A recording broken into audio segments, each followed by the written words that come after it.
The Democratic Alliance says it has instructed its Tshwane councillors to elect Cilliers Brink as the mayor. The party's leader in Gauteng, Xoli, believes Brink's election will help stabilize the city and boost service delivery efforts. The council is gearing up for its third attempt to vote for a new mayor today. Tshwane has been without a mayor since Dr. Muruna Makwarela quit earlier this month after confirmation that his insolvency rehabilitation certificate was fake. The instruction from our side to our councillors is very clear. You have a majority, go in a disciplined manner and go and ensure that you elect Cilliers Brink as the mayor of the city of Tshwane. Ensure that we're able to then start ensuring that we're able to put a adjustment budget together. Ensure that we're able to then get a speaker in place that will be able to then ensure that the function of the council, is as smooth as possible, and ensure that we're able to then stabilize government and deliver services to the people of Tshwane. That's basically our instruction to the people to the councillors in that chamber.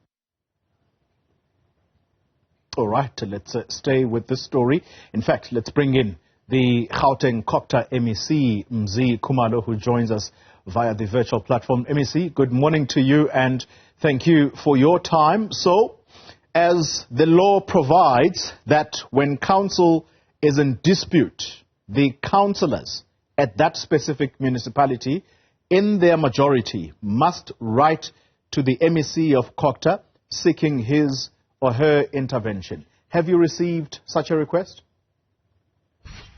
Good morning to you, Xoli, and good morning to you, to your viewers. You're asking a very pertinent question. I have not received any request of such nature, but it's because of how the law works. The law says to us the first thing that must happen is that the councillors one majority, as you correctly stated, should write to the speaker. And in the instance that the speaker refuses, they must write to the MM. And in the instances where the MM refuses, they must then write to the MEC, and the MEC is obliged to take an action. Now, what is happening in Tshwane, unfortunately, the other time I said the DA coalition is clumsy, but I want to add that they are not acting in good faith. They've written me a letter. My reading of the letter suggests that they have written a letter to the Speaker of Tshwane on the 24th. Which was Friday, asking for a meeting. They wrote in the morning and asked for a meeting in the afternoon of the same day, which information was sent to ourselves as a department. But on the same day, when the speaker would have explained that he has already given out a notice for a meeting of the 28th, which is today. They then take that as a refusal and then write to the municipal manager, and the municipal manager proceeded to convene a meeting on Monday, which was yesterday. From where we are as a department, we think that that's not acting in good faith, but we think, secondly, that's abusing the provision that the law provides us, because you just want to be seen complying. I call it a malicious compliance, what the coalition is doing there. I think where I agree with their leader who just spoke now, Xoli, is that if they believe that they've got the majority numbers, the speaker was correctly elected in the last meeting. They themselves know, because they are councillors acted outside the law, by contravening Section 60 of the IEC Act. Right. And the speaker was then properly elected. They themselves know that the speaker is properly elected. That's why they wanted to push a motion of no confidence to the speaker in yesterday's meeting.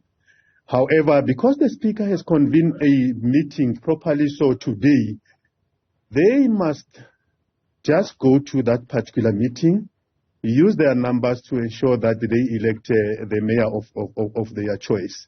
So it goes with any.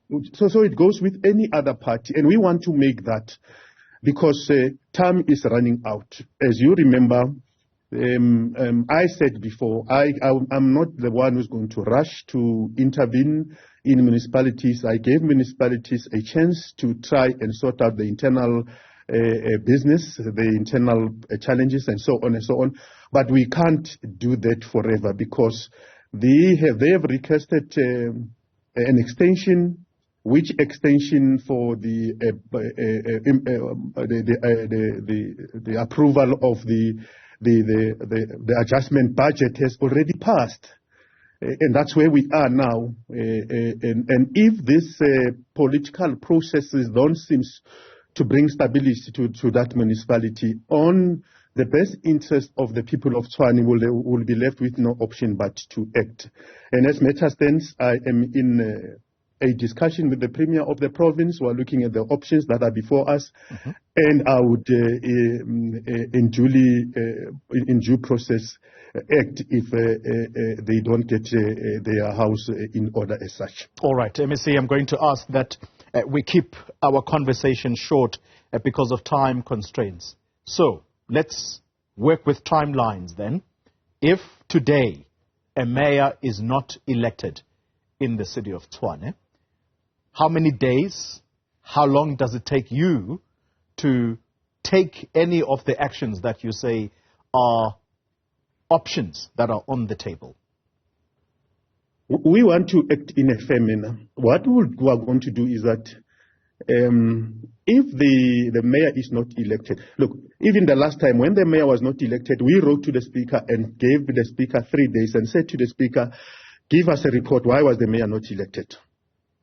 We are going to do the same. If the mayor is not elected today, because there's a Speaker in our council, we are going to ask for political accountability. We'll write to the Speaker, we'll give the Speaker 3 days and say to the Speaker, give us the report why the mayor was not elected. You do so because you want to have documents in your site, you want to have information in your site. And whatever the reason they gave to us, but the fact that the mayor would not have been elected, we will then, after 3 days, make a determination and we'll announce what our determination is as it relates to Tshwane. All right, so after 3 days, now we've got you on the record. After 3 days, that gives us, I think, give or take, up until Friday. On Friday, could Tshwane be placed under administration if the political processes as they hold now do not bear fruit? I don't want to preempt it. I want us to follow the due process as it is, and then we will make an announcement at an appropriate time. Let's then quickly get into the matter of the adjustment budget that has a direct effect on the delivery of services in Tshwane. Has that budget been passed? If not, what impact are the people of Tshwane already suffering? There are two things there. The first thing is that the Tshwane municipality operates on the basis of the budget that was adopted in June. That's number one. So it means the life goes on. In a sense, the municipal council of Tshwane is able to spend on the basis of the fact that that budget was adopted. The second part to the statement is that where the budget was adjusted, it means the municipality is not able to spend on those areas that the budget has been adjusted, and that is a source of concern because some of those areas have to do with service delivery as it affects the communities there. We think that's the one of the biggest issues that will influence, amongst others, the decision and determinations that we are going to make as it relates to that particular municipality. Because, as I said, our interest is to ensure that service delivery is provided to the people of Tshwane. Any other thing that is that obstruct that kind of service delivery to be provided to the people of Tshwane, we will deal with it and we'll deal with it accordingly. All right. Final question to you, MEC, and very briefly, if you can. The AG, the processes that allow for her to step in, do you think that those processes have either been triggered or not just yet? I'm thinking here the municipal audit outcomes.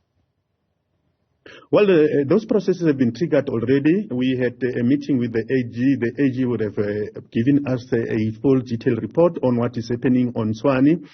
We are engaging the administrators of Tshwane, in other words, the administration, city manager and others. We are seeking them to provide us with a report that would mitigate the issues that the AG has identified. And we will be working with the administration or the council of Tshwane to support them as per our mandate, to support them to ensure that all of those issues that have been identified and the remedies that have been identified, if we so agree with them or will add on the basis of our agreement with them, are implemented and that the situation gets rectified. All right. MEC, perhaps as a parting shot, very quickly, have you taken too long to intervene in this Tshwane saga? Not at all. Not at all. We must understand that municipalities are autonomous entities.